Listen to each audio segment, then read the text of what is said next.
여러분 반갑습니다.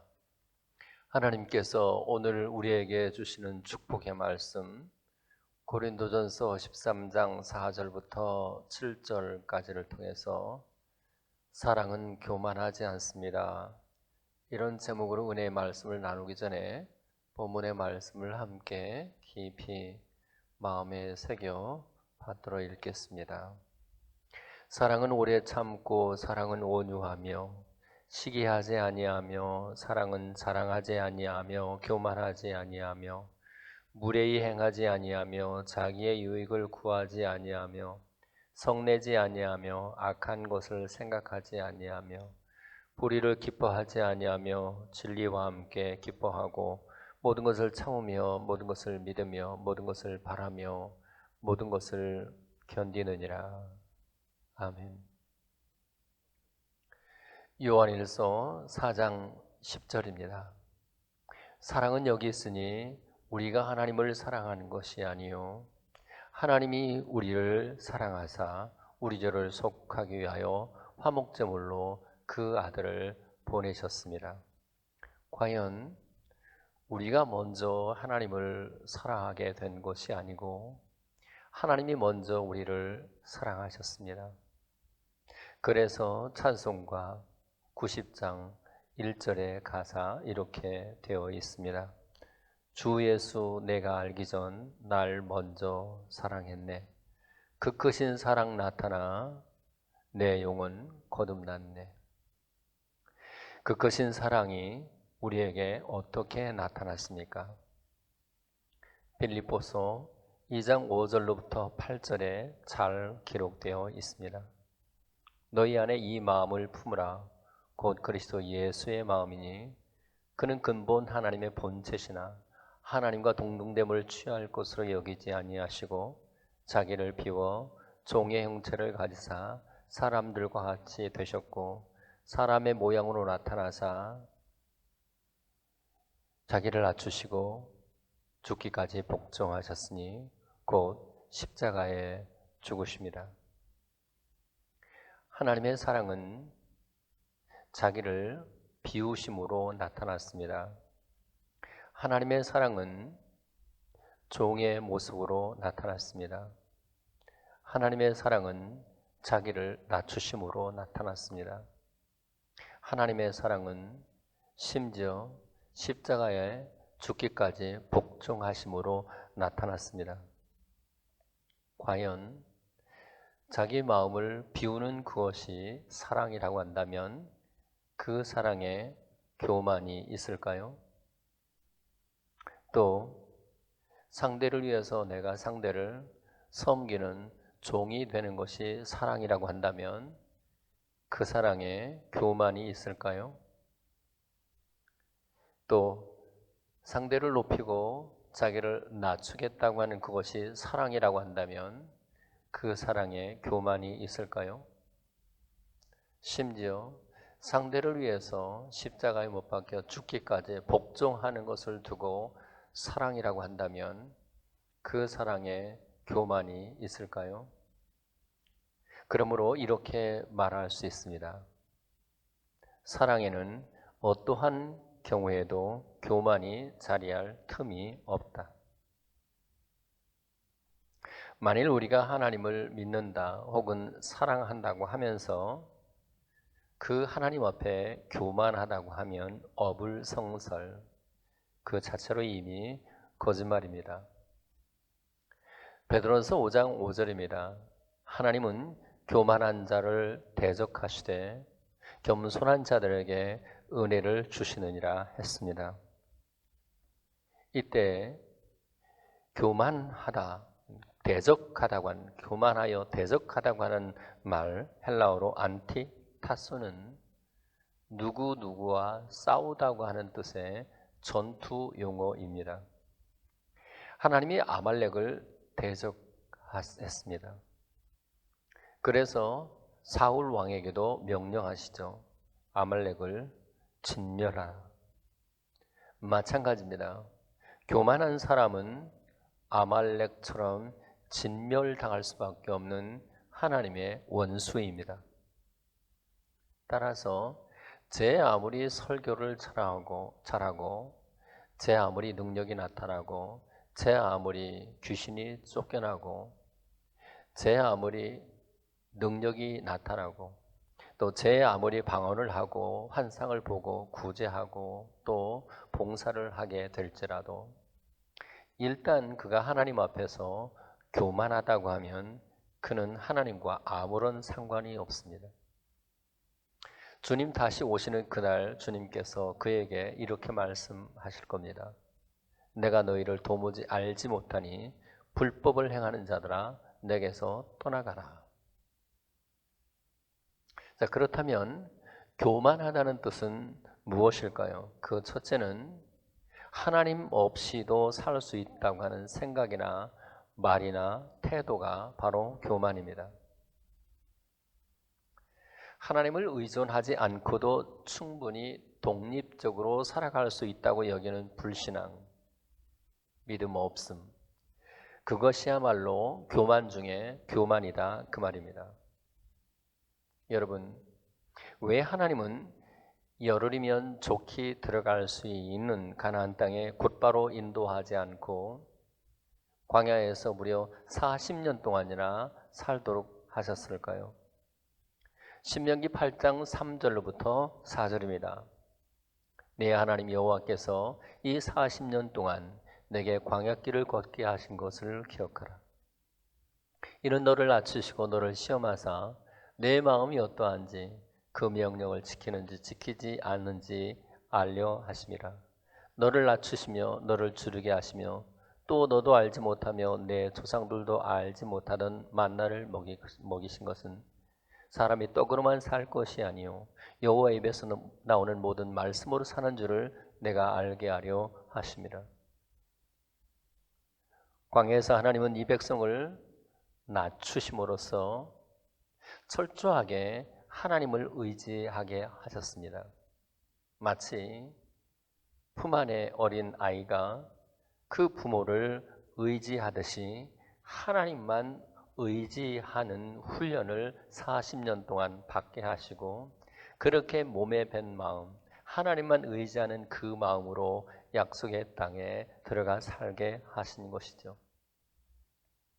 느헤미야 9장 12절입니다. 낮에는 구름 기둥, 밤에는 불 기둥으로 그들의 행할 길을 그들에게 비추셨사오며 구름 기둥이 인도하는 대로만 가야 했습니다. 그렇지 않고 마음대로 가다 보면 필연 길을 잃을 수밖에 없을 것이고 그리고 사막의 그 뜨거운 태양빛에 의해서 분명히 열사병에 걸려 죽게 될 것입니다. 또 하나 사막 기후의 특성은 밤에는 춥다고 하지 않았습니까? 당연히 불기둥의 인도를 받을 때에만 이 광야에서 밤에 얼어 죽는 것을 피할 수 있었습니다. 이렇게 하나님이 불기둥과 구름 기둥으로 이 백성을 인도하셨다는 뜻은 무엇입니까? 이 백성으로 하여금 하나님이 없이는 단 한순간도 살 수 없다고 하는 것을 깨닫게 하기 위해서였습니다. 여러분, 저와 여러분의 삶에도 지금 종종 우리가 예상치 못하고 예기치 못하는 광야를 겪게 되는 이유가 무엇일까요? 그리고 오늘 우리의 힘으로 어쩔 수 없는 코로나에 직면하게 하시는 이유는 무엇일까요?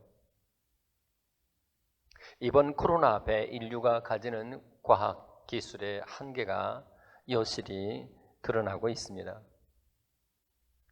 뉴욕 레녹스 힐 병원의 라바트 글래터 박사는 지난 16일자 USA 투데이를 통해서 코로나의 재감염 가능성은 확실히 존재한다라고 했습니다. 무슨 말일까요?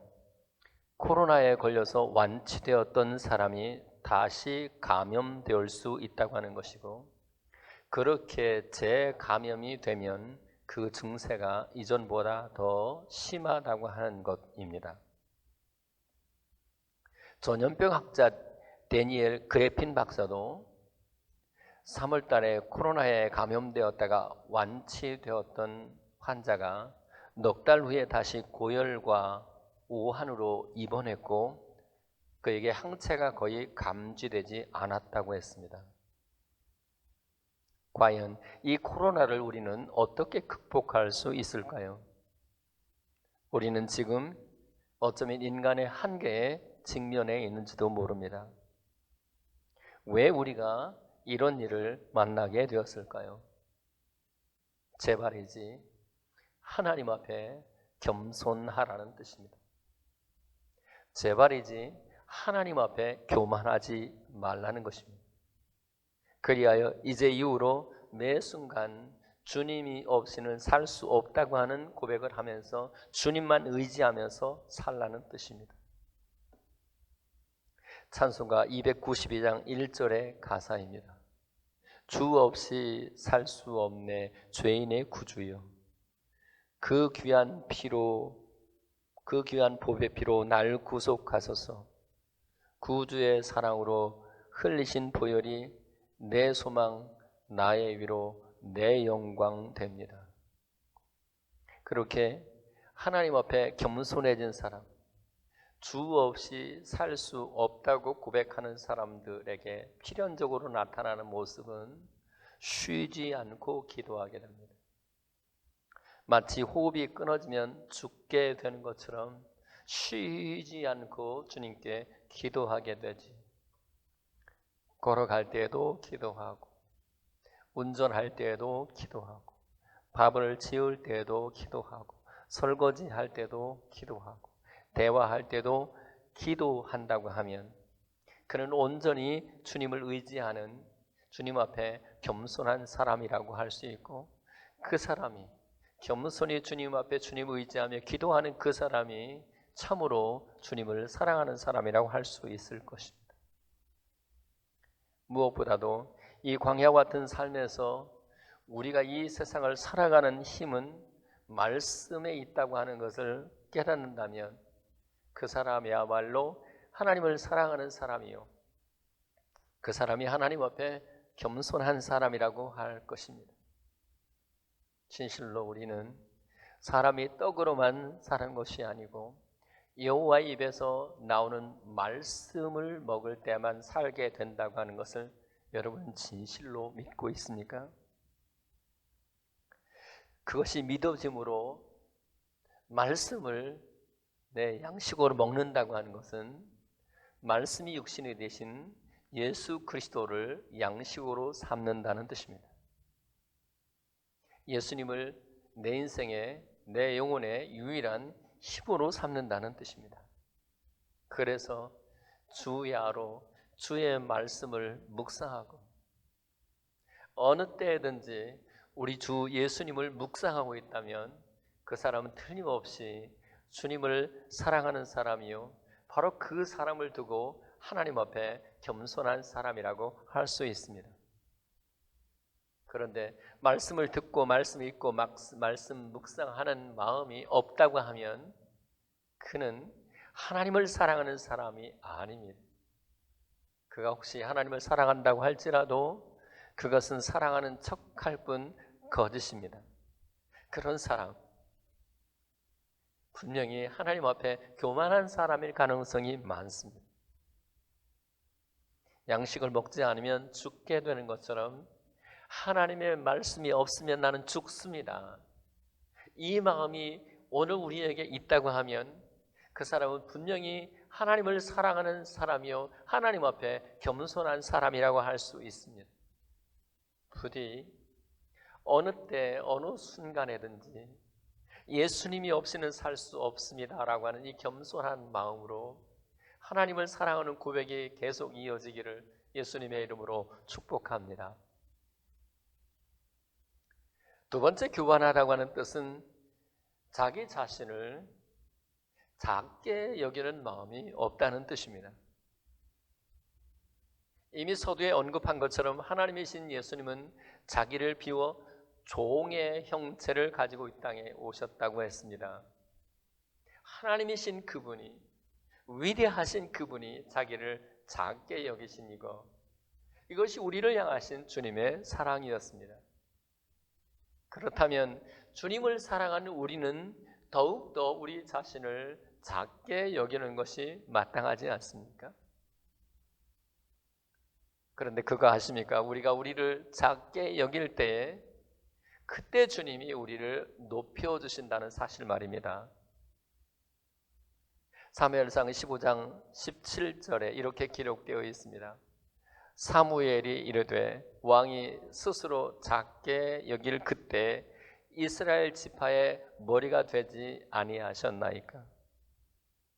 여러분, 우리가 우리 자신을 작게 여길 그때 우리 주님께서 반드시 우리를 머리가 되게 하시고 꼴이 되지 않게 하신다는 것을 믿으십시오. 그렇다면 머리 된다고 하는 뜻은 무엇일까요? 머리됨의 진정한 의미는 단지 이 땅에서 성공하고 유명해지고 높아지는 것만을 의미하지 않습니다. 에베소서 1장 22절입니다. 또 만물을 그의 발 아래 복종하게 하시고 그를 만물 위에 교회의 머리로 삼으셨느니라. 우리 주 예수님이 머리가 되십니다. 그런데 머리 되신 예수님은 그 머리 되심을 사명으로 여기셨습니다. 우리를 섬겨주기 위해서 머리 되셨다 그 말입니다. 그래서 마태복음 20장 28절 인자가 온 것은 섬김을 받으려 함이 아니라 섬기려 하고 드려 자기 목숨을 많은 사람의 대속물로 주려 함이라. 오해하지 마십시오. 머리됨의 진정한 의미는 단지 높아지는 것이 아니고 더 많이, 더 여러 사람들을 섬길 수 있는 힘과 섬길 수 있는 능력이 주어진다는 뜻입니다. 이렇게 줄여서 말할 수 있습니다. 참으로 주님을 사랑하는 사람은 자기를 작게 여기고 그렇게 자기 자신을 작게 여길 때에 주님께서 그를 왕처럼 높여주어 머리가 되게 하시는데 그 머리됨의 의미는 군림하는 것이 아니요 도리어 섬길 수 있는 힘이 더 많이 다른 사람보다 더 많이 주어진다는 뜻입니다. 그것이 재물의 힘이 될 수도 있겠고 지식의 힘이 될 수도 있겠으며 그리고 자녀의 힘이 될 수도 있을 것입니다. 더 쉽게 말하면 힘이 있음에도 불구하고 자기를 낮추어 종이 되는 거기에 머리됨의 의미가 있습니다. 마태복음 58장 4절입니다. 그러므로 누구든지 어린아이와 같이 자기를 낮추는 사람이 천국에서 큰 자니라. 힘이 있음에도 불구하고 자기를 작게 여겨 다른 사람을 섬기게 되죠. 그러면 반드시 천국에서 큰 자가 된다고 했습니다. 여러분, 저와 여러분들이 지금 신앙생활을 하는 궁극적인 이유가 무엇입니까? 잠깐이면 오실 리가 오실 터이요. 우리는 반드시 천국에 이르게 될 터인데 천국에서 크게 되는 것이 저와 여러분들 지금 살아가는 신앙생활의 궁극적 목표 아닙니까? 천국에서 큰 자가 되기를 원한다면 부디 하나님 앞에서 스스로를 작게 여겨 하나님과 무사람을 섬기는 삶이 저와 여러분들에게 계속 이어지기를 바랍니다. 창세기 18장 27절에 이렇게 기록되어 있습니다. 나는 티끌이나 재와 같으나 감히 주께 아뢰나이다. 아브라함이 하나님 앞에서 자기 자신을 티끌과 재로 고백했습니다. 티끌, 조그마한 티끌, 아무것도 아니라는 뜻이잖아요. 타담하는 재, 아무 쓸모가 없는 것이잖아요. 그렇게 아브라함이 하나님 앞에서 자기 자신을 작게 여겼더니 하나님께서 그를 믿음의 조상이 되게 했습니다. 그래서 누가복음 16장 24절에 보면 음부에 들어간 부자가 이렇게 말합니다. 아버지 아브라함이요, 아버지 아브라함이요, 나사로를 보내어 그 손가락 끝에 물을 찍어 내 혀를 서늘하게 하소서. 내가 이 불꽃 가운데 괴로워하나이다. 음부에 들어간 사람까지도 아브라함을 아버지라고 호칭합니다. 과연 아브라함이 자기 자신을 티끌이나 재로 작게 여겼더니 하나님께서 마침내 그를 믿음의 조상이 되게 하신 것이죠. 바울은 디모데전서 1장 15절에서 이렇게 고백합니다. 죄인 중에 내가 괴순이라. 모든 죄인 가운데서도 자기가 죄인의 우두머리라는 것입니다.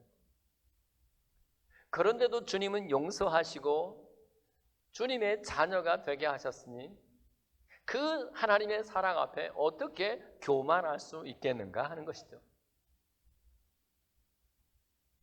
누가복음 15장에 둘째 아들이 아버지께 돌아왔을 때 아버지는 그에게 가장 아름다운 옷을 입혀주고 가락들을 끼워주고 신을 신겨주고 그리고 잔치를 배설하여 주었습니다.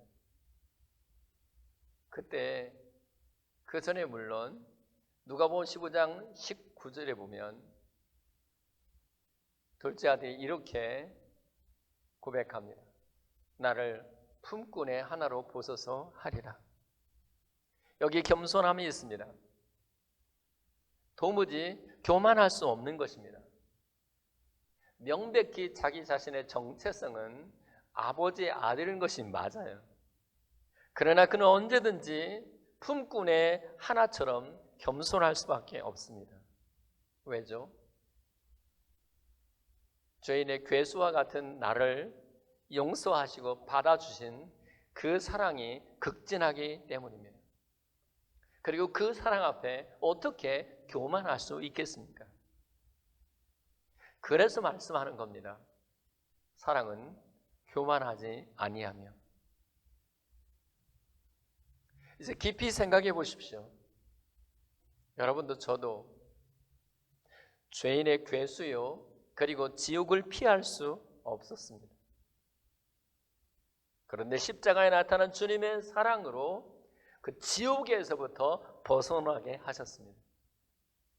여러분 정말 지옥이 있다는 것을 믿고 있습니까? 그 지옥의 엄청난 고통으로부터 우리 주님 십자가의 사랑으로 거기서 벗어나는 것이 정녕 믿어진다면, 이것이 우리를 향하신 하나님의 사랑이라는 것이 믿어진다고 하면 어떻게 그 사랑 앞에 교만해질 수 있겠습니까? 이 하나님의 사랑을 생각하면 생각할수록 겸손하고 또 겸손하고 또 겸손해야 될 줄로 믿습니다. 그렇다면 하나님 앞에 겸손하다고 하는 그 구체적인 증거는 무엇일까요? 첫째, 하나님 말씀 앞에 순종하는 것입니다. 요한복음 8장 1절 이후에 보면 현장에서 가늠하다 잡힌 여자를 두고 사람들이 돌로 치려고 할 때 주님께서 마지막으로 하신 말씀이 그것입니다. 나도 너를 정죄하지 아니한다. 분명히 우리가 예수님께 나가면 우리의 지난날의 모든 죄를 다 용서하시는 것이 분명합니다. 그런데 그 다음 말씀이 더 중요합니다. 나도 너를 정죄하지 아니하노니 가서 다시는 죄를 범하지 말라. 다시 죄를 범하지 말라고 하는 이 말씀 앞에 순종할 수 있어야만 그 사람이 주님을 사랑하는 사람이요, 그 사람이 하나님 앞에 겸손한 사람이라고 할 수 있을 것입니다. 그런데 왜 우리 여전히 미워하고 여전히 음란하고 왜 여전히 시기하며 왜 여전히 하나님의 것을 도둑질하고 왜 여전히 마약에 빠지는 죄를 짓고 왜 여전히 술에 빠져 사는 죄를 짓게 되는 것일까요? 하나님 앞에 교만하기 때문입니다. 우리의 앉고 일어서는 모습을 주시하시는 하나님의 시선을 무시하기 때문입니다. 더 정확하게 말하면 겉으로는 하나님을 사랑하는 척하지만 마음으로는 하나님을 사랑하지 않기 때문입니다. 생각해 보십시오. 정말 주님을 사랑하게 되면 주님이 좋아하는 것을 나도 좋아하게 되고 주님이 싫어하는 것은 나도 싫어하게 되어 있습니다. 그런데 주님이 싫어하는 죄를 지으면서도 주님을 사랑한다고요? 거짓말입니다. 무엇보다도 주님이 우리 앉고 일어서는 것과 우리의 중심까지 꿰뚫어 보시는 주님의 시선을 알고 있다면 그 하나님의 시선 앞에서 어떻게 교만하여 함부로 죄를 짓고 불순종하며 살 수 있겠습니까? 여러분, 정말 하나님을 사랑하는 것이 분명하면 하나님 앞에 겸손해야 되는데, 하나님 앞에 겸손하다고 하는 것은 하나님이 말씀하시는 말대로 순종하여 죄 짓지 않고 살아가는 것입니다. 이 코로나 바이러스를 통해서 우리에게 주님이 계시하시는 것은 분명합니다. 제발이지 죄 짓고 살지 말라. 두 번째, 하나님을 사랑하고 하나님 앞에 겸손하다는 증거는 무엇일까요? 그것은 바로 교회를 사랑하고 그 교회 앞에서 겸손해지는 것입니다. 왜 그렇습니까? 교회는 예수님의 몸이기 때문에 그렇습니다. 에베소 1장 23절, 교회는 그의 몸이니 만물 안에서 만물을 충만케 하시는 이의 충만함이니라. 잊지 마십시오. 교회의 사랑과 하나님 사랑은 직결되는 것입니다. 당연히 교회를 사랑하는 사람은 주님을 사랑하는 마음이 있어서 주님 앞에 겸손한 것처럼 교회 앞에서도 겸손할 수밖에 없습니다. 교회의 지체가 집사이든 권사이든 장로이든 목사이든, 아니 아무런 직책이 없는 사람일지라도 반드시 그 사람 앞에 교만해서는 안 됩니다. 교회의 지체가 된 사람이라고 하면 그가 누구든지 그를 하늘같이 존중하고 그 앞에 겸손할 수 있어야 합니다. 그가 교회를 사랑하는 사람이요, 그가 하나님을 사랑하는 사람이요, 그래서 그 사랑 앞에 자기를 낮추어 겸손한 사람이라고 할 수 있습니다. 그런데 교회에서 지체가 되는 어떤 사람을 두고 함부로 대하고 함부로 말하고 있다면 그 사람의 사랑은 거짓입니다. 그렇게 교회 앞에서 교만한 사람이 하나님을 사랑한다고요? 헛된 말입니다. 빌립보서 2장 3절입니다. 아무 일이든지 다툼이나 허용으로 하지 말고 오직 겸손한 마음으로 각각 자기보다 남을 낮게 여기고. 다툼이 왜 생기는 것일까요? 내가 더 높다고 하는 우월감, 이 교만한 마음 때문에 다툼이 생기는 것입니다. 그렇게 교회 앞에서 교만하다고 하는 것은 틀림없이 하나님 앞에 교만한 것과 다르지 않습니다. 왜요? 교회가 그리스도의 몸이기 때문에 그렇습니다. 따라서 여러분이 하나님을 얼마나 사랑하는지를 알고자 하면 교회를 얼마나 사랑하는지 하는 것으로 알 수 있고, 그렇게 교회를 사랑한다고 하는 것은 교회의 지체가 누구든지 그 사람 앞에 자기를 철저하게 낮추는 것입니다. 그 사람을 나보다 더 높게 생각하는 것입니다. 그런데 다른 사람보다 나를 더 스스로 높이게 되잖아요. 내가 저 사람보다 더 거룩해, 내가 저 사람보다 성경도 더 많이 읽어, 내가 저 사람보다 더 기도 많이 해, 내가 저 사람보다 더 잘났어, 내가 저 사람보다 더 부자야, 내가 저 사람보다 더 똑똑해, 내가 저 사람보다 믿음이 더 좋아, 그런 우월의식을 조금이라도 갖고 있다고 하면 그는 하나님을 사랑하는 사람도 그리고 교회를 사랑하는 사람도 아닙니다. 다시 강조할게요. 하나님을 사랑하는 사람은 그리스도의 몸인 교회를 사랑하게 되었어요. 하나님을 사랑하는 사람은 하나님 앞에 겸손할 수밖에 없는 것처럼 그리스도의 몸된 교회 앞에서도 그 교회의 지체가 누구이든지 그 지체 앞에서 자기를 낮출 수 있는 마음입니다. 말씀을 맺습니다. 마태복음 22장 37절 이후의 말씀을 우리는 잘 기억하고 있습니다. 내 마음을 다하고 목숨을 다하고 뜻을 다하여 주 너희 하나님을 사랑하라. 이것이 크고 첫째 되는 계명이요 둘째도 그와 같으니 내 이웃을 내 자신과 같이 사랑하라 하셨으니 이것이 이 두 계명이 온 율법과 선지자의 강령이니라. 하나님을 사랑하는 것이 우선입니다. 하나님을 사랑함이 우리 신앙생활의 먼저입니다. 하나님을 사랑한다고 하는 것은 결국 하나님 앞에서 교만하지 않은 것입니다. 하나님 앞에 교만하지 않다고 하는 것은 하나님 없이 살 수 없다고 하는 마음으로 매 순간 기도하면서 살아가고 하나님이 공급하시는 내 영혼의 양식, 말씀이 없이는 단 한순간도 이 세상을 서서 살아갈 수 없다고 하는 마음으로 주님을 의지하며 살아간다는 뜻입니다. 하나님 앞에 교만하지 않은 사람은 하나님이 말씀하시는 대로 순종해요. 그렇게 하나님 말씀대로 순종한다고 하는 것은 하나님의 말씀에 어긋나 죄짓지 않고 살아간다는 뜻입니다. 무엇보다도 하나님 앞에 교만하지 않은 사람은 하나님의 형상인 이웃, 특별히 그리스도의 몸된 교회 앞에서 자기를 낮추는 것입니다. 여러분이 하나님 앞에서 겸손하다고 하면서 그리스도의 몸된 교회 앞에서 왠지 우월의식에 빠져서 다른 사람을 하대하거나 무시하는 마음이 조금이라도 있다고 한다면 그는 하나님을 사랑하는 사람이 아니에요. 단언컨대 하나님을 사랑함에도 그리고 이웃을 사랑함에도 교회를 사랑함에도 교만은 자리할 틈이 없습니다.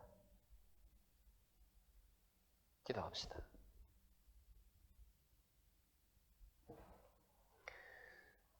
좋으신 우리들의 아버지, 오늘 주신 이 말씀 앞에 종부터 깊이 깨닫고 회개하고자 합니다. 주님, 우리 하나님 앞에서 조금이라도 교만한 마음은 없었는지, 내 힘으로 살 것인 양, 스스로의 힘으로 살 것인 양, 기도 없이 말씀 없이 하나님 의지함이 없이 살아왔던 지난 날은 없었는지 회개합니다. 용서하시고 이제부터라도 매 순간 어린아이가 그 부모를 의지하는 것처럼 사슴이 시냇물을 찾기에 갈급한 것처럼 그렇게 주님을 사모하고 주님을 의지하며 살아갈 수 있게 하옵시며 무엇보다도 주님 말씀에 순종하여 죄 짓는 일이 없도록 그래서 주님을 사랑하는 이 마음속에 주님 앞에 참으로 겸손함이 종의 삶에 있도록 도와주시고 우리 성도들의 삶에 있도록 도와주시옵시며 무엇보다도 참으로 주님을 사랑하여 교만하지 않은 사람은 그리스도의 몸된 교회 앞에 성도들 앞에 교만할 수 없음을 압니다. 주님, 종뿐만 아니라 모든 성도들이 교회의 지체들을 대할 때 누구든지 하대하여 무시하는 일 없게 하시고 그를 주님의 형상으로 주님의 지체로 높여 생각하며 참으로 존귀 여기는 마음이 우리 가운데 있게 해 주시옵소서. 예수 그리스도의 이름으로 기도하옵나이다. 아멘. 축도하겠습니다. 이제는 우리 주 예수 그리스도의 은혜와 하늘 우리 아버지 크신 사랑하심과 성령님의 역사 위로 충만 교통케 하시고 하나님을 사랑하는 거기에 교만이 있을 수 없어서 하나님을 사랑하는 만큼 더 겸손하여 주님 의지하고 겸손하여 주의 말씀에 순종하여 죄짓지 아니하고 겸손하여 이웃들 앞에서도 우월의식에 빠지지 않고 다른 사람을 나보다 더 낮게 여기는 마음을 갖고 살기로 결단하는 여기 귀한 종들의 머리 우애와 자녀들과 사업과 직장 생활 가운데 이 코로나의 위기 가운데에서 주의 보호하심을 간구하는 모든 종들에게 지금부터 영원토록 함께 있어지기를 간절히 축원하옵나이다. 아멘.